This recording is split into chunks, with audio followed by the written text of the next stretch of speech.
your brain, you're in the nerds domain. Come on in, it's about to begin. Hi, everybody, and welcome to the Nerds Domain podcast. I'm here today with some of the guys from Storyception Games to talk about their Kickstarter, Apocalypse Galactic Arena. I'm here with Nikos, Antonios, Chris, and George. Hi, guys.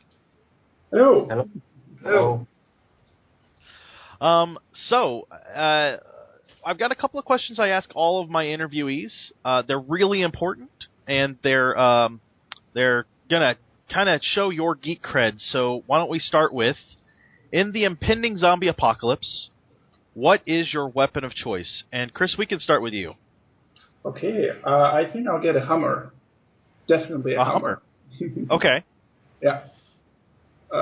Mainly because I think in Dungeons and Dragons you can't use piercing weapons, so definitely I'm using a hammer. I guess I could use technological stuff too. I'm sticking with the hammer. A hammer, okay. All right. How about you, Antonios? I would definitely use a dragon lance. A dragon lance. Okay. Yeah, you That's have the way to to find go. out what it's all about.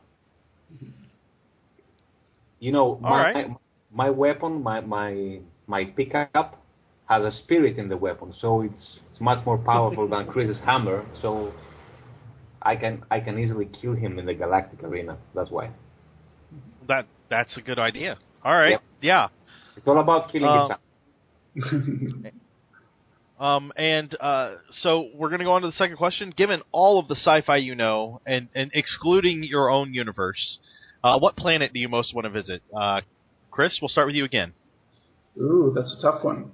Okay, so there is. Do you know Dragon Ball? It's an anime. Yes. Yes. So they have some funky planets on that. So it's amazing. Like some things where Piccolo comes from, where they're like giant mushrooms and weird stones and like all sorts of weirdness. I really like that stuff. Yeah, I think the planet where Piccolo comes from, that would be definitely a place I want to visit. Okay. And what about you, Antonios? I would definitely pick, I think, the planet of the Serpente tribe. Because there are huge plants there, and it's a lot of water as well. It's like the Amazon River and all the surroundings, Okay. but in a huge scale. You know, these guys are riding dinosaurs and stuff. And Right on. It's a more fantasy setting than the other planets. It's called Pilaria because it has huge structures and stuff around that protect with the magic shields and blah, blah, blah, blah, blah. I will add the Minbari Homeworld from Babylon 5 series. I think it will be very interesting planets to visit. Excellent. All right, well, let's go ahead and get into your project, and we'll start off with your sales pitch. What exactly is Galactic Arena, and why do you have such a passion for this project? Okay, so basically we've been developing this idea behind the world of where the Galactic Arena takes place for probably about 6 to 8 years now, and we had this idea about a world that's post-apocalyptic, but it's an apocalypse that's happened in the entire galaxy rather than just one planet. So basically you have complete destruction in multiple planets, and that gives us an opportunity to tell interesting stories about what's happening. And so, I mean, I don't think I've seen that anywhere else. The post-apocalyptic with space travel. It's kind of a unique combination. So we've been wanting to do that world for a while now. So we started making an RPG. That's a role-playing game for ourselves, and slowly it developed, and we decided, we want to build more stuff based on this universe. We want to build board games, we want to build other types of games, not just stick with the original plan. So this is how we kind of started to think about making the Galactic Arena and the fights that take place in that place. Okay.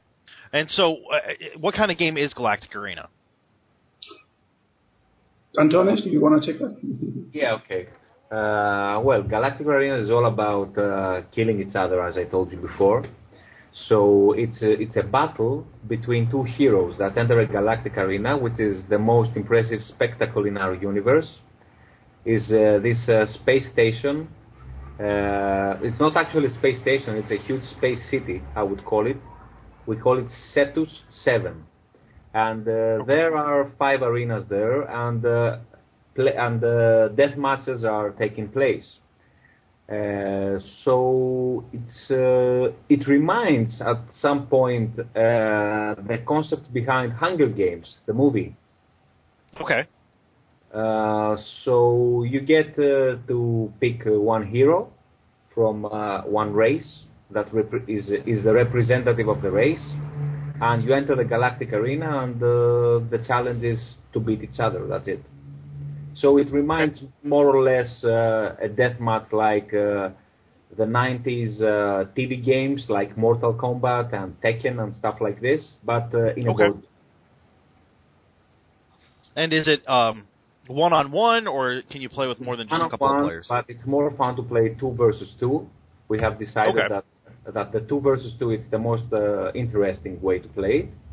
But of course, there are we are going to run some tournaments all around the world if the game succeeds.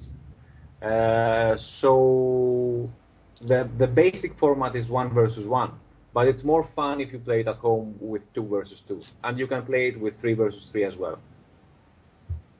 Okay, so it looks like this is Storyception's first project, but it's definitely not going to be the last. Can you tell us a little bit more about what plans you have beyond Galactic Arena for the Apocalypse storyline?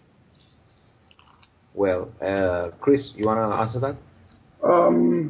Sure. Okay. We have a number of different games. There is we actually have a role-playing game that's actually made. Of course, it's all in Greek and it's not ready to be published, but eventually we want to get to that. But before we get to that, we want to release a number of board games that are connected with each other. So we've already worked quite a bit on a card game and a card-driven board game, and these two are taking place on a grander scale than Galactic Arena. So in the Galactic Arena, you are taking control of a hero and you act out as the hero would act. In the other games, you take control of an entire race, let's say, and then you try to conquer certain planets or systems, etc. And we're going to use some ways to bring all these games together. So, for example, if you get the Galactic Arena game, then you will be able to use those heroes as commanders, for example, in the game where races are invading different planets. So we're going to take that paradigm in that sense. Okay. And so it looks like you. Oh, absolutely. Go ahead. All right. So I will give a hint to the supporters of the project, and I can tell them that the next product is going to be in a bigger scale, and it's going to be like commanding a hero from the Galactic Arena or from the standalone title, because these heroes that we have in the Galactic Arena will also have them again reprinted in the other set. Okay. So you can have them and have actually a bigger scale, but not that big that Chris is explaining with fleets and stuff. Just a squad that you are commanding with your hero, and you have a deck with cards that have units and special actions, and you have something like to eliminate the other hero, one condition, and another condition is to take the flag. So it will remind something like Dota or League of Legends in a board game. Okay. That's the main idea behind the games. All right. So it looks like you guys have funded pretty quick. You're 3 or so days in, and you've already hit your mark, right? Yep. And it looks like you have a couple of stretch goals out. Do you have any plans beyond that? Yes. Actually, we have a lot of stretch goals, and we hope that people will get them, because we have prepared them from them, and they make the game so much better. I think we've planned at least 10, maybe 15 more stretch goals. I mean, planned in the sense that they're really refined, and we know what we're doing and how we're going to do them if they happen. But yes, but we're not revealing all of them from the beginning. Okay. So we're going to once a stretch goal is achieved, we're going to reveal one more stretch goal, etc., etc. All right, and it looks like you have 4 heroes already set and ready. Is that correct? No, it's 10 heroes that are existing already in the game, and there's in the game. Yeah, there's going to be more heroes revealed. So some of the stretch goals will have more heroes. Okay. And it looks like there's a preview miniatures preview set. Will you be adding more miniatures to that to represent the other heroes? Because the 2 you have look fantastic, and I'm sure we'd love to see all of those. Yes, this is definitely our plan. We wanted to do this from the beginning, to have the miniature from the beginning, but it's quite a steep thing to do as a first game. Absolutely. So we wanted to make sure that anyone who's backing the Kickstarter can feel like we're going to do this and we can do this and we're not taking on too much. So we decided to do it as an expansion and offer, if anyone gets the preview, it has 2 miniatures. So on the expansion, we'll have as many as we can, but because we've got the preview ready, we don't need to take those 2 again. So we'll give it for cheaper. Well, actually, what I was thinking, Chris, is better to have a bonus to give this to heroes, to the people that back right now, and we have the same heroes in another position in the expansion. So they have 2 heroes, these guys, and they're much cooler to have 2 options to play with, one miniature or the other miniature of Killian Moore, for example. That's an interesting idea. Yeah, it just came up right now. Sorry. So it looks like for the basic core set is $47, and that includes $12 to help you guys offset your shipping fee. So $35 is essentially what the game costs. Is that correct? Yep. Yes. And then it looks like you can pick up the miniatures for an extra 10 or so, which really that's really good for two miniatures for $10. And then it just goes up from there. And you guys even have a level to name your own hero and get that into the game as well. And those are all still available. So you have levels anywhere between $10 where you can get the print and play all the way up to $750. Anything specific you guys want to highlight there that we should keep an eye on? Well, actually, the metal screen one is the most impressive. I would definitely buy the metal screen if I was a backer. Okay. And it looks like you get... Oh, okay. You want to tell us a little bit about that? You get this feeling when you play the game because you have to lift your screen in the middle of the board so that you can prepare your hero and so that the other guy doesn't know what abilities you are using. Because there is a pick of around 12 different abilities, and you can pick 5 of them, usually, 5 or 6. So this metal screen that comes in between gives you the feeling that when the door is going to open, all hell is going to break loose. So it gives a greater feeling than the simple screen, you know? Okay, yeah. So it builds the anticipation even more. Yeah, you have this, this anxiety before the door is open. If you just imagine it in a real state, it's much different, you know. Mm-hmm. Excellent. That sounds great, and that's definitely a level people should check out. So you guys are. I mean, it's very polished steel. You get something that it's not like painted. Okay. It's simple as that. It's steel. Okay. So you guys are located in Greece, but will you be making your way to any conventions this year where we can see this? Yep. We are going to Essenspiel. Okay. In Germany. And after that, we are preparing the next title. So I don't know if we're attending any others, but if they pop up, we will.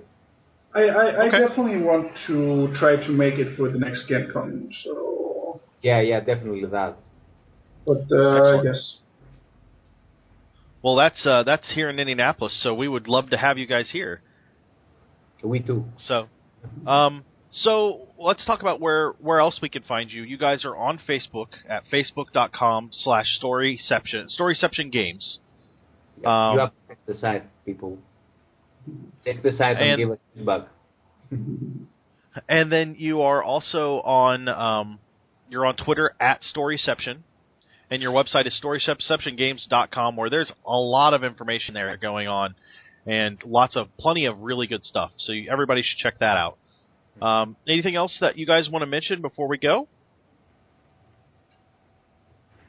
Well, from my point of view, the experience is great. Entering a new career like game designers, and we feel really grateful for all the people that supported us until now, and we hope it's going to get better and better.